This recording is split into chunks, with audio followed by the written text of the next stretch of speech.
Hey everybody, more random stuff for today. Going through the grocery store earlier this week, last week, what have you. Going through the little pharmacy area. They had all the toothbrushes and toothpastes, and on the end cap, they had a bunch of motorized toothbrushes for kids. And there was this girl, maybe junior high age, looking at the Justin Bieber toothbrushes. She was talking to her mom. She's like, "Oh, Mom, could you imagine you give me this Justin Bieber toothbrush?" And she gets a toothbrush, kind of motion. She's sitting there, "Oh, yeah. Ah."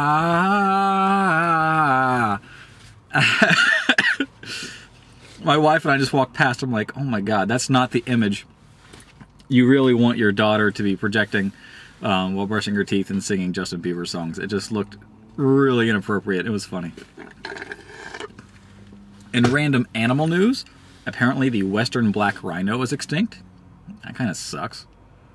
A friend of mine who doesn't really care about these sorts of things, he's like, I've never seen a polar bear in the wild. I don't care if my kids see a polar bear in the wild. It doesn't make a difference. In a lot of ways, I guess it doesn't, but it's usually a bad sign when animals just kind of get wiped off the face of the planet. I know it happens all the time, with or without human interaction, but it's not something that I want to see happening all the time. I mean, rhinos are kind of cool, so it kind of sucks that, one more species is flat out dead. Another random animal bit of news. Apparently there are a couple of gay penguins at a zoo somewhere who are being broken up so they can be put into a breeding program. Now, this is a bad idea for two reasons. One, it's just rude. I mean, these two little gay penguins are happy with one another. Penguins mate for life, and you're breaking up a happy couple. That's just mean. And two, they're gay penguins you're putting in a breeding program. What do you expect them to do? Just like, oh, wow, oh, hi there, penguin vagina, I am no longer the gay. No, I just don't see this as being successful. If you have to, extract sperm from them and artificially inseminate female penguins, fine, but, let the guys stay together. This is just a dumb idea. The other day, I was wondering what exactly the holes in letters are called, like the little triangle part within an A or the middle of an O. And apparently those are called counters or apertures. Something like the letter O or B, those are closed counters. And something like the bottom of an H or the inside of the curls of an S, those are called open apertures. The internet makes this sort of question way too easy to solve. I'm thinking, oh, this is going to take forever, do some research. No, one Google search, and it was there. So I'm glad I know now, because I know it's going to be so useful to know this. But I'm kind of disappointed it, took me all 30 seconds to find it. Excuse me. Comic content for the day. If, let's say in the early 70s or whatever, they started making an X-Men movie, I would like to have seen Marvin Gaye cast as Wolverine, simply so we could see him using his sexual healing factor. Yeah, that's right. And just as recently I was talking about how Activision was making a ton of money from World of Warcraft and everything, turns out that they lost 800,000 subscribers in the last quarter, on top of 300,000 subscribers before that. That leaves them at around 10 million, 10.3 million active subscribers. And 10 million people times $15 a month, that's $150 million a month, or $1.8 billion a year. So that's not like they're hurting for money or anything. But that's a significant drop, and it's something that people at Activision, I'm sure, are taking note of. WoW's been out since 2004. How many other games from 2004 are you still playing?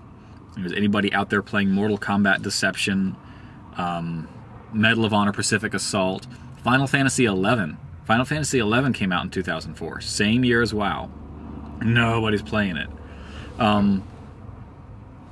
Will Warcraft have to make room for something else soon? I mean, it's really extended its life pretty well, but I think it's hit its peak and it's on its way down.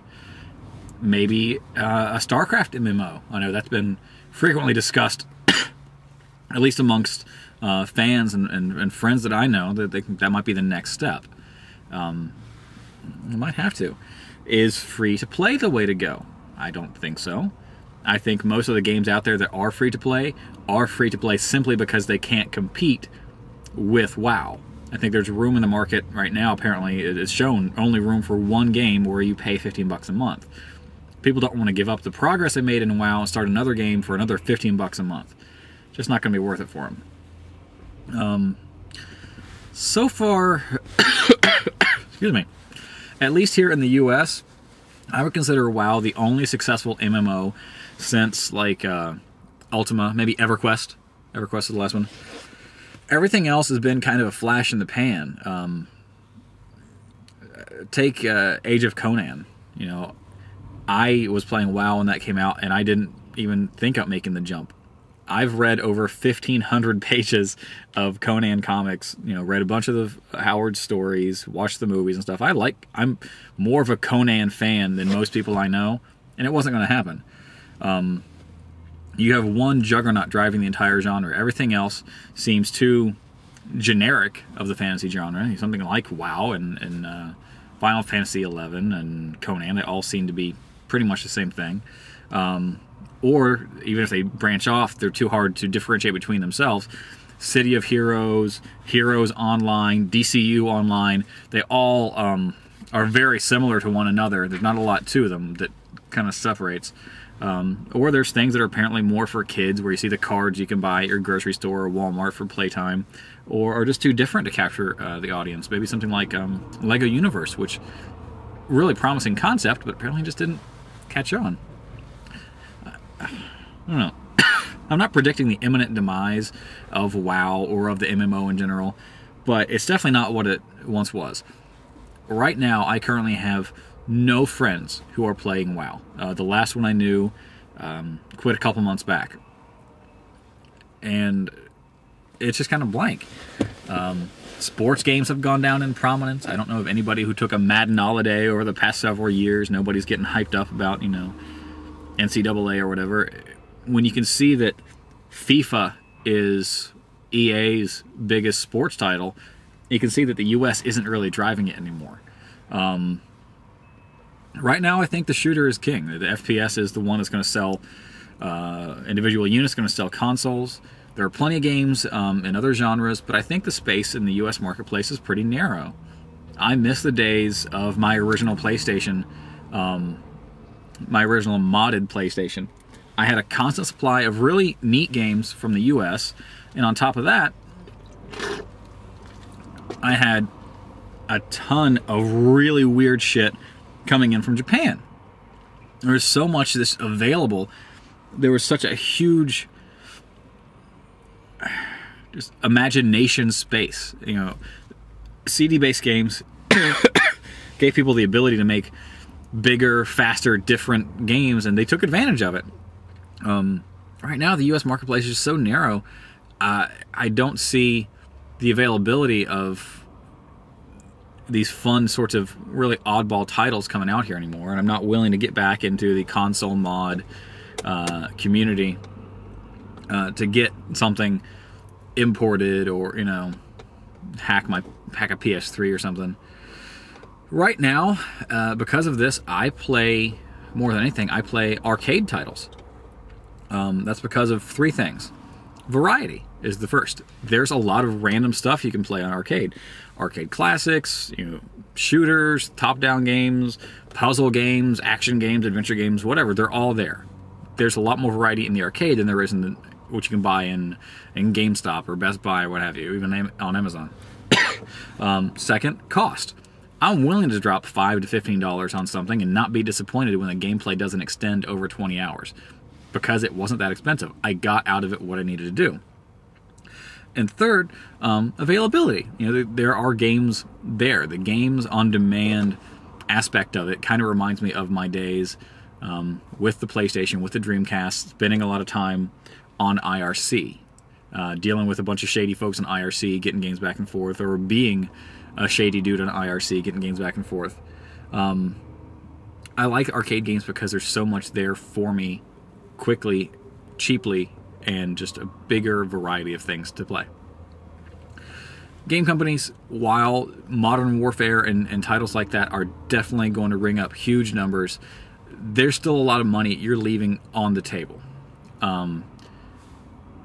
Experiment, or even don't experiment. Go back to the well for things that are popular but just haven't been touched for a while. Go back and get something old and kind of revisit it and update it and make something that we can really get our hands around, like the championship editions of Pac-Man and Galaga that Namco did.